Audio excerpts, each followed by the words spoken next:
Hello मेरे प्यारे भाइयों एवं बहनों। मैं आपके बीच आज मैट्रिक 2025 की परीक्षा के सभी इम्पोर्टेंट प्रश्नों को लेकर आया हूं। आप सभी को इस महाकुंभ सीरीज में स्वागत है।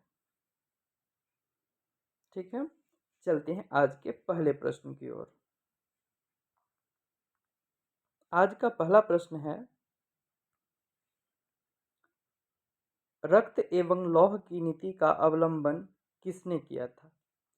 Option A Hitler, option B William प्रथम, ऑप्शन सी बिस्मार्क और option D Mazzini.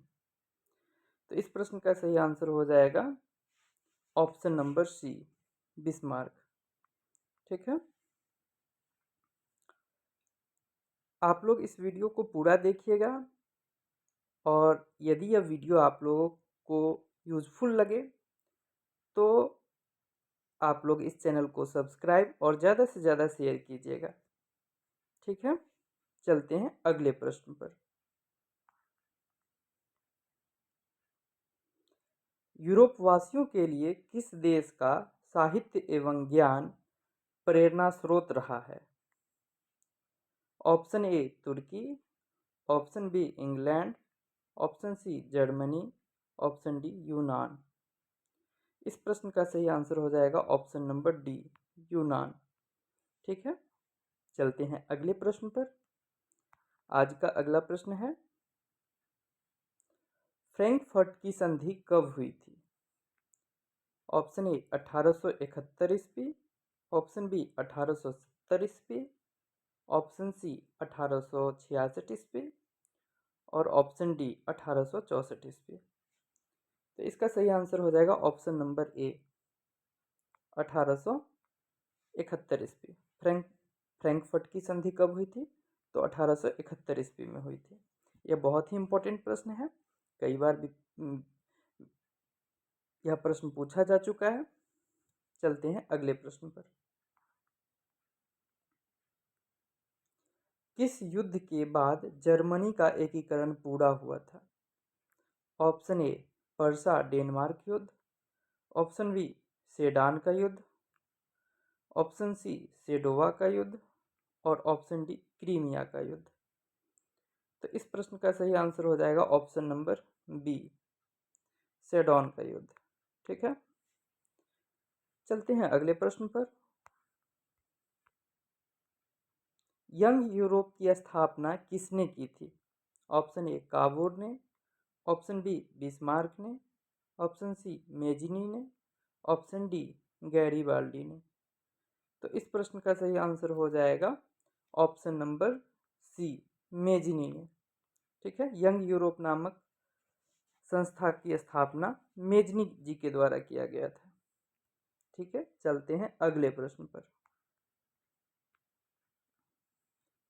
Young Italy की स्थापना किसने की?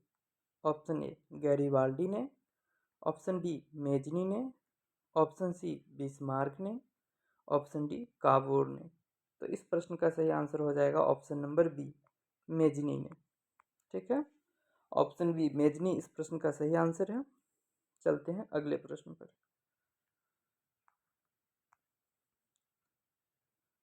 सेडोन का युद्ध कब हुआ था? ऑप्शन ए 1867 ईस्वी, ऑप्शन बी 1868 ईस्वी, ऑप्शन सी 1870 ईस्वी और ऑप्शन डी 1871 ईस्वी। इस प्रश्न का सही आंसर हो जाएगा ऑप्शन नंबर सी 1870 ईस्वी। आप लोग कमेंट सेक्शन में भी इन सभी प्रश्नों का आंसर कर सकते हैं और अपने विचार कमेंट के माध्यम से आप लोग दे सकते हैं कि यह सेशन आपको कैसा लग रहा है, ताकि आगामी जो 17 फरवरी से आप लोगों का परीक्षा होने वाला है उससे पहले मैं सभी सब्जेक्ट का एमसीक्यू आप लोगों को कवर करवा दूं और 100% सही आंसर के साथ, एक भी मिस्टेक ना हो, यह मैं अपना पूरा कोशिश करूंगा। ठीक है, चलते हैं अगले प्रश्न पर। सन 1870 ईस्वी में फ्रांस और पर्सा के बीच युद्ध कहाँ हुआ था? ऑप्शन ए शेडोन, option B Sadowa, option C Sedan और ऑप्शन डी फ्रैंकफर्ट। ठीक है, क्वेश्चन क्या कह रहा है, 1870 में फ्रांस और पर्शिया के बीच युद्ध कहाँ लड़ा गया था। ठीक ना, तो इस प्रश्न का सही आंसर हो जाएगा ऑप्शन नंबर ए, सेडोन में। ठीक है, option A is the right answer. चलते हैं अगले प्रश्न पर। वियना सम्मेलन किस वर्ष हुआ था। ऑप्शन ए 1815 ईस्वी, ऑप्शन बी 1820 ईस्वी, ऑप्शन सी 1825 ईस्वी, ऑप्शन डी 1830 ईस्वी। इस प्रश्न का सही आंसर हो जाएगा ऑप्शन नंबर ए, 1815 ईस्वी। वियना सम्मेलन कब हुआ था, तो 1815 ईस्वी में हुआ था। चलते हैं अगले प्रश्न पर। क्रीमिया का युद्ध किस वर्ष हुआ था। ऑप्शन ए 1854 ईस्वी, ऑप्शन बी 1853 ईस्वी, ऑप्शन सी 1856 ईस्वी और ऑप्शन डी 1860 ईस्वी। तो इस प्रश्न का सही आंसर हो जाएगा ऑप्शन नंबर बी, 1853 ईस्वी। ठीक है, क्रीमिया का युद्ध 1853 ईस्वी में हुआ था। चलते हैं अगले प्रश्न पर। राष्ट्रवाद की अवधारणा का जन्म किस घटना से माना जाता है। ऑप्शन ए पुनर्जागरण, ऑप्शन बी धर्म सुधार आंदोलन, ऑप्शन सी गौरवपूर्ण क्रांति और ऑप्शन डी फ्रांस की क्रांति। तो इस प्रश्न का सही आंसर हो जाएगा ऑप्शन नंबर डी, फ्रांस की क्रांति। ठीक है, चलते हैं नेक्स्ट प्रश्न पर। नेपोलियन संहिता किस वर्ष लागू की गई थी। ऑप्शन ए 1789 ईस्वी में, ऑप्शन बी 1791 ईस्वी में, ऑप्शन सी 1801 ईस्वी में और ऑप्शन डी 1804 ईस्वी में। आप लोग कमेंट सेक्शन में इसका आंसर दीजिए, देखते हैं आप लोग सही आंसर करते हैं या नहीं। फिर मैं बताता हूँ। इस प्रश्न का सही आंसर हो जाएगा ऑप्शन नंबर डी, 1804 ईस्वी। ठीक है, नेपोलियन संहिता किस वर्ष लागू हुआ था, तो 1804 ईस्वी में लागू हुआ था। चलते हैं अगले प्रश्न पर। वियना सम्मेलन का अध्यक्ष कौन था।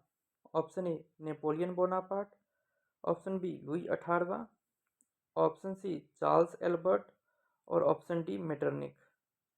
तो इस प्रश्न का सही आंसर हो जाएगा ऑप्शन नंबर डी, मेटरनिक। ठीक है, चलते हैं अगले प्रश्न पर। मेटरनिक व्यवस्था का उद्देश्य क्या था। ऑप्शन ए गणतंत्र की स्थापना करना, ऑप्शन बी प्रजातंत्र की स्थापना करना, ऑप्शन सी पुरातन व्यवस्था की पुनर्स्थापना करना और ऑप्शन डी नेपोलियन की पुनर्स्थापना करना। तो इस प्रश्न का सही आंसर हो जाएगा ऑप्शन नंबर सी, पुरातन व्यवस्था की पुनर्स्थापना करना। Option C is the right answer. ठीक है, आप लोग जुड़े रहिएगा इस सेशन से, कहीं जाइएगा नहीं। आप लोगों के लिए प्रत्येक दिन हर एक सब्जेक्ट से मैं 50-50 इंपॉर्टेंट क्वेश्चन लेकर आता हूँ और आप लोगों की परीक्षा से पहले ये सारे एमसीक्यू आप लोगों को पूरा करवा दूंगा। ठीक है, चलते हैं अगले प्रश्न पर। काउंट काबूर की मृत्यु किस वर्ष हुई थी। काउंट काबूर की मृत्यु किस वर्ष हुई थी। ऑप्शन ए 1800 ईस्वी में, ऑप्शन बी 1861 ईस्वी में, ऑप्शन सी 1864 ईस्वी में और ऑप्शन डी 1866 ईस्वी में। तो इस प्रश्न का सही आंसर हो जाएगा ऑप्शन नंबर डी, 1866 ईस्वी में। ठीक है, काबूर की मृत्यु 1866 में हुई थी। चलते हैं अगले प्रश्न पर। इटली और जर्मनी के एकीकरण का विरोधी कौन था। ठीक है, इटली और जर्मनी के एकीकरण का विरोधी कौन था। Option A Austria, option B France, option C Britain और ऑप्शन डी रूस। तो इस प्रश्न का सही आंसर हो जाएगा ऑप्शन नंबर ए, ऑस्ट्रिया। ठीक है, ऑस्ट्रिया जो है इटली और जर्मनी का एकीकरण का विरोधी था। ठीक है, यह वीवीआई प्रश्न है, आप लोग याद रखिएगा, कई बार परीक्षा में पूछा गया है। चलते हैं अगले प्रश्न पर। लाल कुर्ती का गठन किसने किया था? ऑप्शन ए मेजनी ने, ऑप्शन बी काबूर ने, ऑप्शन सी गैरीबाल्डी ने और ऑप्शन डी बिस्मार्क ने। यह प्रश्न बहुत ही इंपॉर्टेंट है, कई बार परीक्षा में पूछा जा चुका है। इसे वीवीआई आप लोग लगा लीजिएगा। ठीक है, ऑप्शन पे आते हैं। लाल कुर्ती का गठन किसने किया था? ऑप्शन ए मेजनी ने, ऑप्शन बी काबूर ने, ऑप्शन सी गैरीबाल्डी ने और ऑप्शन डी बिस्मार्क ने। इस प्रश्न का आंसर हो जाएगा ऑप्शन नंबर सी, गैरीबाल्डी ने। ठीक है, लाल कुर्ती नामक संगठन का स्थापना गैरीबाल्डी के द्वारा किया गया था। ठीक है, चलते हैं अगले प्रश्न पर। जर्मनी का एकीकरण किस वर्ष पूर्ण हुआ? ठीक है, ऑप्शन ए 1866 ईस्वी, ऑप्शन बी 1864 ईस्वी, ऑप्शन सी 1870 ईस्वी और ऑप्शन डी 1871 ईस्वी। तो इस प्रश्न का सही आंसर हो जाएगा ऑप्शन नंबर डी, 1871 ईस्वी। ठीक है, जर्मनी का एकीकरण 1871 ईस्वी में पूरा हुआ था। चलते हैं आज के 20वें सवाल पे। जॉलबेरिन संघ की स्थापना किस वर्ष हुआ? ठीक है, ऑप्शन ए 1830 ईस्वी में, ऑप्शन बी 1832 ईस्वी में, ऑप्शन सी 1864 ईस्वी में और ऑप्शन डी 1836 ईस्वी में। तो इस प्रश्न का सही आंसर हो जाएगा ऑप्शन नंबर सी, 1834 ईस्वी में। ठीक है, मैं सबसे फास्ट पढ़ा रहा हूँ, आप लोग कोशिश कीजिएगा कि बिना बोले इस को इतना शेयर कीजिए, इतना शेयर कीजिए कि पूरा बिहार फैल जाइए। ठीक है, और हर एक बच्चा तक पहुंचना चाहिए। 10th क्लास का जो भी इस बार मैट्रिक की बोर्ड परीक्षा देने जा रहा हूँ, हर बच्चा तक यह वीडियो पहुंचना चाहिए, इतना शेयर कीजिएगा। और यदि चैनल पे नए हैं तो चैनल को सब्सक्राइब कर लीजिए और वीडियो को लाइक भी कर दीजिए। ठीक है, चलते हैं अगले प्रश्न पर।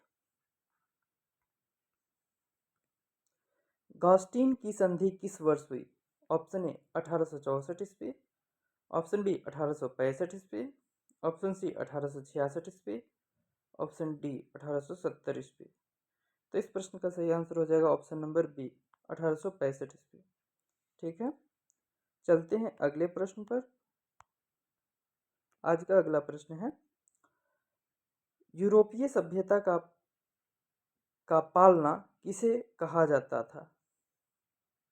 ऑप्शन ए इटली को, ऑप्शन बी फ्रांस को, ऑप्शन सी इंग्लैंड को और ऑप्शन डी यूनान को। तो इस प्रश्न का सही आंसर हो जाएगा ऑप्शन नंबर डी, यूनान को। ठीक है, इस प्रश्न का सही आंसर यूनान होगा। चलते हैं अगले प्रश्न पर। एड्रियानोपुल की संधि किस वर्ष हुई? इस क्वेश्चन को वीवीआई लगा लीजिएगा आप लोग, क्योंकि यह प्रश्न कई बार पूछा जा चुका है। चलिए आते हैं ऑप्शन पे। ऑप्शन ए 1829 ईस्वी, ऑप्शन बी 1830 ईस्वी, ऑप्शन सी 1831 ईस्वी और ऑप्शन डी 1832 ईस्वी।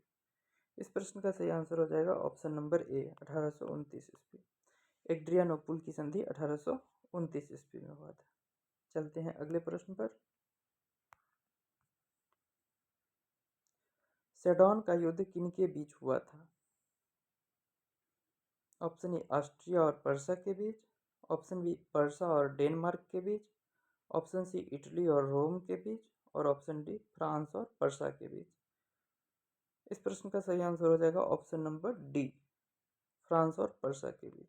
ठीक है, इस प्रश्न पे भी वीवीआई लगा लीजिएगा, क्योंकि यह प्रश्न कई बार पूछा जा चुका है। चलते हैं अगले प्रश्न पर।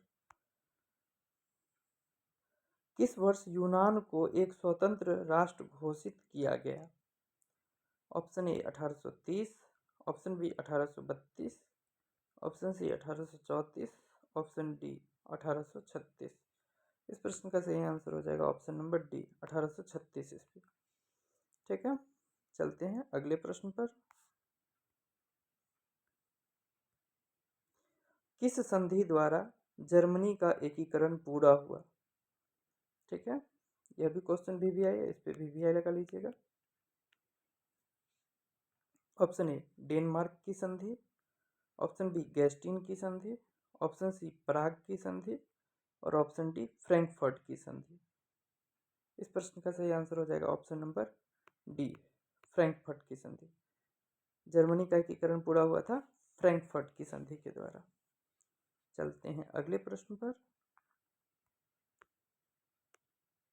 हंगरी की राजधानी है? Option A Turki, option B Budapest, option C Warsaw और ऑप्शन डी सेडॉन। इसका सही आंसर हो जाएगा ऑप्शन नंबर बी, हंगरी की राजधानी बुडापेस्ट है। ठीक है, चलते हैं अगले प्रश्न पर। गीजो कहाँ का प्रधानमंत्री था? Option A Warsaw, option B Turkey, option C France और ऑप्शन डी सेडॉन। इस प्रश्न का सही आंसर हो जाएगा ऑप्शन नंबर सी, फ्रांस। ठीक है, गीजो फ्रांस का प्रधानमंत्री था। चलते हैं अगले प्रश्न पर। सेडोवा का युद्ध किनके बीच हुआ था? ऑप्शन ए ऑस्ट्रिया और सेडॉन के बीच, ऑप्शन बी ऑस्ट्रिया और पर्सा के बीच, ऑप्शन सी सेडॉन और पर्सा के बीच और ऑप्शन डी तुर्की और मिस्र के बीच।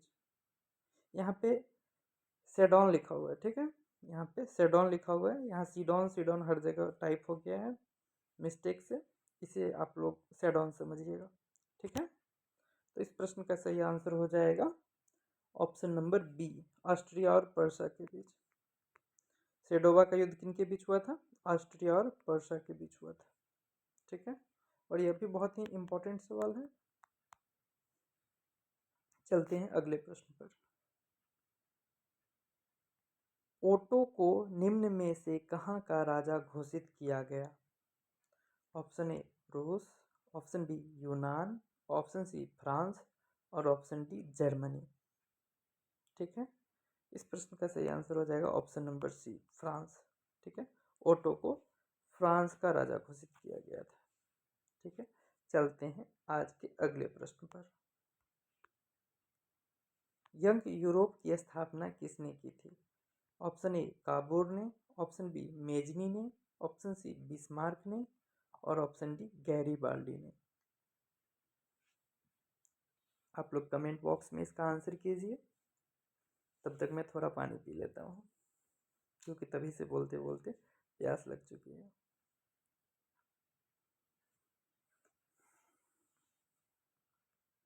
चलिए फिर से आ गए हैं हम, और इस प्रश्न का सही आंसर हो जाएगा ऑप्शन नंबर बी, मेजनी ने। ठीक है, यंग यूरोप की स्थापना मेजनी ने किया था। चलते हैं अगले प्रश्न पर। यूनान के स्वतंत्रता संग्राम में किसकी पराजय हुई? ऑप्शन ए रूस की, ऑप्शन बी तुर्की की, ऑप्शन सी यूनान की और ऑप्शन डी फ्रांस की। ठीक है, यूनान की स्वतंत्रता संग्राम में किसकी पराजय हुई थी, ये बात पूछा गया है। इसका सही आंसर हो जाएगा ऑप्शन नंबर बी, तुर्की की। ठीक है, तुर्की इस युद्ध में हार गया था। चलते हैं अगले प्रश्न पर। गैरीबाल्डी पेशे से क्या था? ऑप्शन ए सिपाही, ऑप्शन बी किसान, ऑप्शन सी जमींदार, ऑप्शन डी नाविक। यह प्रश्न बहुत ही इंपॉर्टेंट है, इसे आप लोग वीवीआई कर लीजिएगा। और इस प्रश्न का सही आंसर हो जाएगा ऑप्शन नंबर डी, नाविक। ठीक है, गैरीबाल्डी पेशे से नाविक था। ठीक है, चलते हैं अगले प्रश्न पर। काउंट काबूर को विक्टर एमुनुएल ने किस पद पर नियुक्त किया था? यह भी इंपॉर्टेंट सवाल है, इसे वीवीआई कर लीजिए। ऑप्शन ए सेनापति, ऑप्शन बी फ्रांस में राजदूत, ऑप्शन सी प्रधानमंत्री और ऑप्शन डी गृह मंत्री। इस प्रश्न का सही आंसर हो जाएगा ऑप्शन नंबर सी, प्रधानमंत्री। ठीक है, काउंट काबूर को विक्टर एमुनुएल ने प्रधानमंत्री पद पर नियुक्त किया था। ठीक है, चलते हैं अगले प्रश्न पर। वियना कांग्रेस के द्वारा फ्रांस में किस शासक वंश की पुनर्स्थापना की गई थी? यह भी बहुत ही इंपॉर्टेंट सवाल है, इसे भी रिवाइज कर लीजिए आप लोग। Option A Habsburg, option B ऑलिया, ऑप्शन सी बुर्बो वंश और ऑप्शन डी जारशाही। तो इस प्रश्न का सही आंसर हो जाएगा ऑप्शन नंबर बी। ठीक है, वियना कांग्रेस के द्वारा फ्रांस में बुर्बो वंश की पुनर्स्थापना की गई थी। ठीक है, चलते हैं अगले प्रश्न पर। वार एंड पीस किसकी रचना है? यह भी बहुत ही महत्वपूर्ण सवाल है, इसे आप लोग याद रखिएगा। Option A Karl Marx, option B Tolstoy, option C Stalin और ऑप्शन डी एजेंस। इस प्रश्न का सही आंसर हो जाएगा ऑप्शन नंबर बी टॉल्स्टॉय। ठीक है, टॉल्स्टॉय की पुस्तक है वार एंड पीस, युद्ध और शांति। इसे हिंदी में क्या कहेंगे? युद्ध और शांति, वार एंड पीस का हिंदी। ठीक ना, और इसकी रचना करने वाले थे टॉल्स्टॉय। चलते हैं अगले प्रश्न पर। बोल्शेविक क्रांति कब हुई? ऑप्शन ए फरवरी 1917, option B November 1917, option C April 1917 और ऑप्शन डी 1905 ईस्वी में। इस प्रश्न का सही आंसर हो जाएगा ऑप्शन नंबर बी नवंबर 1917। ठीक है, बोल्शेविक क्रांति कब हुई थी? नवंबर 1917 में हुई थी, और यह बहुत ही इंपॉर्टेंट सवाल है। चलते हैं अगले प्रश्न पर। लाल सेना का गठन किसने किया था? Option A Karl Marx, option B Stalin, option C Trotsky और ऑप्शन डी टॉल्स्टॉय। इस प्रश्न का सही आंसर हो जाएगा ऑप्शन नंबर सी ट्रॉट्स्की। ठीक है, ट्रॉट्स्की के द्वारा लाल सेना का गठन किया गया था। ठीक है, यह भी बहुत ही इंपॉर्टेंट सवाल है, इसे भी आप लोग कर लीजिएगा। ठीक है, चलते हैं अगले प्रश्न पर। लेनिन की मृत्यु कब हुई थी? ऑप्शन ए 1921 ईस्वी, ऑप्शन बी 1922 ईस्वी, ऑप्शन सी 1923 ईस्वी, ऑप्शन डी 1924 ईस्वी। तो इस प्रश्न का सही आंसर हो जाएगा 1924 ईस्वी। ठीक है, लेनिन की मृत्यु 1924 में हुई थी। चलिए अगले प्रश्न पर।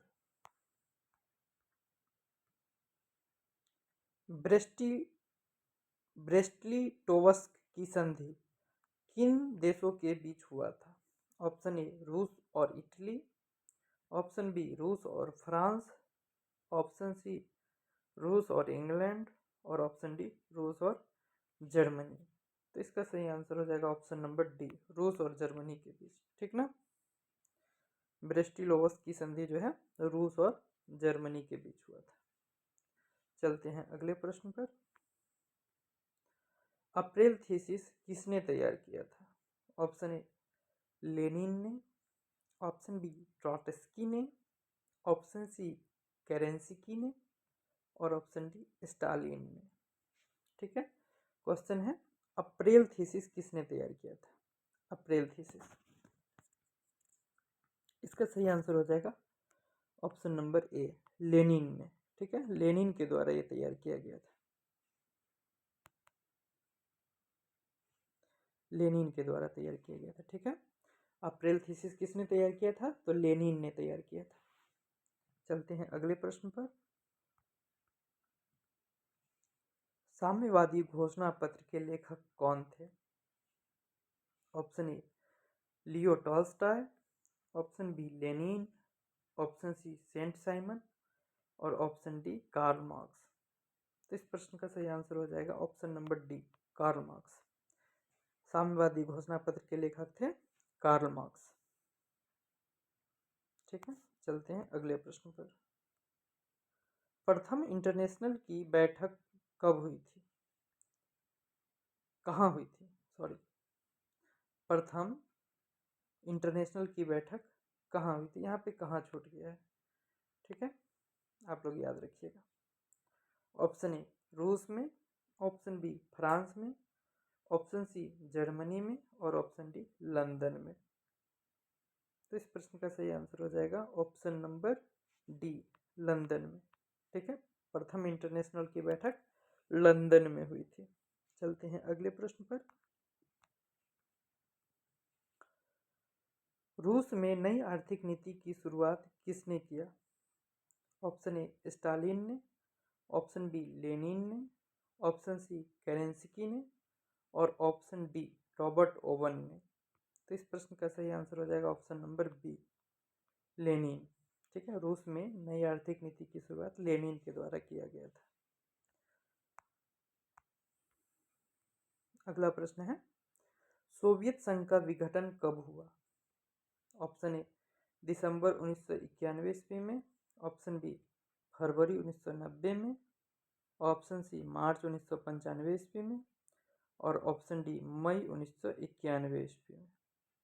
और यह बहुत ही इंपॉर्टेंट सवाल है, आप लोग वीवीआई इसको कर लीजिएगा। ठीक है,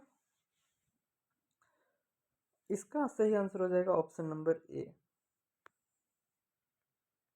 दिसंबर 1991 ईस्वी में। ठीक है, सोवियत संघ का विघटन कब हुआ था? दिसंबर 1991 ईस्वी में हुआ था। चलते हैं अगले प्रश्न पर।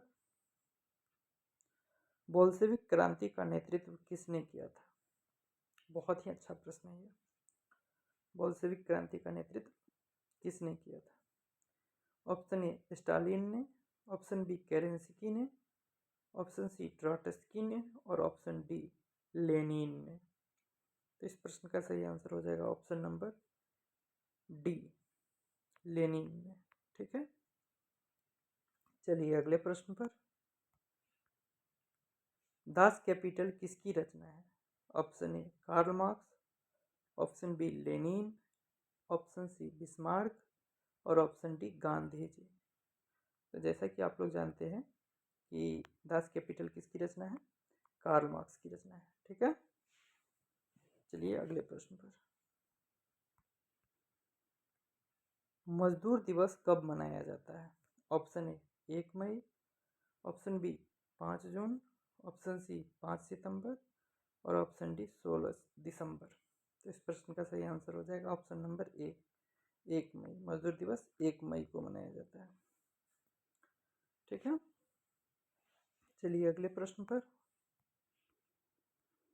चेका क्या था? ऑप्शन ए सेना की टुकड़ी, ऑप्शन बी गुप्त पुलिस दस्ता, ऑप्शन सी पादरी वर्ग और ऑप्शन डी श्रमिक वर्ग। तो इसका सही आंसर हो जाएगा ऑप्शन नंबर ए सेना की टुकड़ी। चेका क्या था? सेना की टुकड़ी था। चलते हैं अगले प्रश्न पर। और यह आज का अंतिम प्रश्न है। जैसा कि हमने पहले बताया था कि मैं प्रत्येक दिन प्रत्येक सब्जेक्ट से 50 क्वेश्चन एक एपिसोड में लेकर आऊँगा। अगर आप लोगों का प्यार इसी प्रकार मिलता रहा तो मैं हर दिन ससमय आप लोगों का वीडियो अपलोड कर दिया करूँगा। ठीक है, लेकिन इसके लिए आप लोगों को इस चैनल से जुड़ना होगा। ज़्यादा से ज़्यादा आपको लाइक शेयर और सब्सक्राइब करना होगा। ठीक है, चलते हैं अंतिम प्रश्न की ओर। समाजवादी चिंतक सेंट साइमन कहाँ का निवासी था? ऑप्शन ए इटली का, ऑप्शन बी जर्मनी का, ऑप्शन सी फ्रांस का और ऑप्शन डी रूस का। तो इस प्रश्न का सही आंसर हो जाएगा ऑप्शन नंबर सी फ्रांस का। ठीक है, समाजवादी चिंतक सेंट साइमन कहाँ का निवासी था? तो सेंट साइमन जो है वो फ्रांस का निवासी था। जैसा कि यह अंतिम सवाल था, तो अब हम आप लोगों से विदा लेते हैं और अपना सुविचार आप लोग कमेंट बॉक्स में लिखना नहीं भूलिएगा। धन्यवाद। जय हिंद।